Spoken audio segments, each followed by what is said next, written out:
এটা কি ফল কেউ বলতে পারবে? হ্যালো মিত্র, কেমন আছো তোমরা? আজকে ডিউটি অফ, ভাবলাম আজকে একটা ছোট ব্লগ তোমাদের সাথে শেয়ার করি। আজকে বাড়িতে আছি, তো বাড়িতে যে গাছপালাগুলো আছে সেইগুলোর আপডেট তোমাদেরকে দেবো। দেখো, এগুলো স্থলপদ্মের গাছ, এগুলো এখন ফুল হয় না, এখন শুকিয়ে যাচ্ছে, নিচে বীজ হয়েছে, সেইগুলো থেকে আবার নতুন গাছ হবে, তখন ফুল হবে। এখন ফুল হয় না, বর্ষার দিকে ফুল হয়। আর এইদিকে দেখো, এগুলো গাছ আছে, এই গাছগুলোর নাম জানি না আমিও সব, তোমরা যদি কেউ জানো তো বলো। যদি সব নাম বলতে চাই ভিডিওটাও অনেকটা বড় হয়ে যাবে।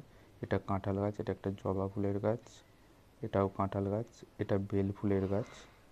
দেখো আরও অনেক গাছ আছে।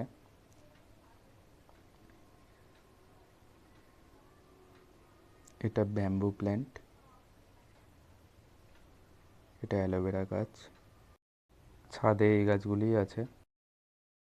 এবার দেখাবো বাইরের গাছগুলো, 2 মাস আগে কত বড় ছিল আর এখন কত বড় হয়েছে। এটা দেখো জাম গাছ, 2 মাস আগে কতটুকু ছিল তোমরা চাইলে দেখতে পারো, আগের ভিডিও পড়ে রয়েছে। কোন জাতের গাছ জানি না, যদি কেউ জানো তো বলো। গাছটা মাছ ধরার জাল দিয়ে ঘেরা রয়েছে যাতে না গরু ছাগলে খেয়ে নেয়। এটা দেখো বেদানার গাছ, কয়েকটা বেদানা হয়েছে, একবারও বড় হতে দেয় না বেদানাগুলো, এই অবস্থাতেই তুলে নিয়ে চলে যায়, খুব বাজে জায়গা।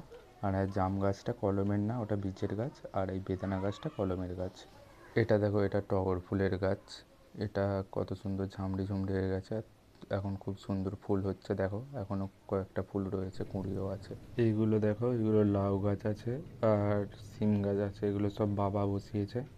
তাও লাউ গাছগুলো গোড়া শুদ্ধ চারাকে তুলে নিয়ে চলে গেছে, কি বলবো। আর এটা হচ্ছে আসুদ গাছ, এটা একদম ছোট্ট চারা এনে বসিয়েছিলাম, আর এখন প্রায় 10 ফুটের কাছাকাছি হয়ে গেছে। ছোট থেকে গাছ এত বড় হওয়া পর্যন্ত দেখলে একটা আলাদাই স্যাটিসফ্যাকশান। তোমাদের কার কার এরকম হয় বলবে। এটা আমাদের নারকেল গাছ, খামারেতে আছে, পাতাগুলো কাটা হয়েছিল সেই জন্য এতগুলো নারকেল ধরেছে। দেখো, জুম করে দেখানোর চেষ্টা করছি। আর এই দিকেরটা হচ্ছে ছোট নারকেল গাছ, এটা খুব একটা হয় না, ধরেছিল, ঝরে পড়ে গেছে, ফুল হয়েছিল সমস্ত ঝরে পড়ে গেছে, ধরেনি বছর নারকেল। ভিডিওটা যদি ভালো লাগে ভিডিওটা একটা লাইক করে চ্যানেলটাকে সাবস্ক্রাইব করে দাও। দেখা হচ্ছে পরের ভিডিওতে, সবাই ভালো থেকো, রাধে রাধে।